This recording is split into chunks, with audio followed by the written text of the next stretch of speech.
văzut cel puțin vreo 4 ieșiri publice de ale mele, dar nu numai atât am făcut pentru a nu ne trezi izolați și cred că am fost unul din politicienii care s-au bătut cel mai eficient pentru acest 17+N.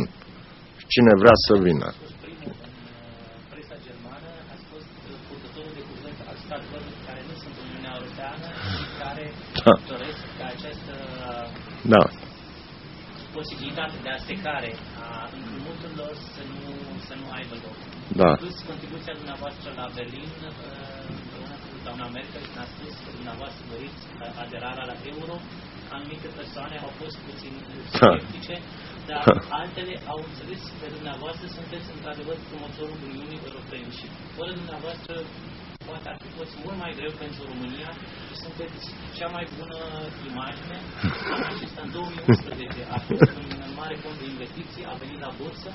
Sincer să vă spun, în Germania nu au auzit prea mult sau mai mult a lipsit de sărușire decât sunteți dumneavoastră la Berlin. În toate ziarele s-a vorbit de acest lucru și vreau să vă mânesc în ziarul de ieri, din 7 decembrie 2012, sunteți prezentat dumneavoastră împreună cu șeful agenției Rating Standard & Poor's, iar titlul este să țineți capul sus și vă mânez aici. Mulțumesc mult!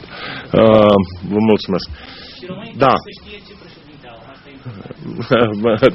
După ce nu o să mai fiu președinte, probabil mă vor evalua că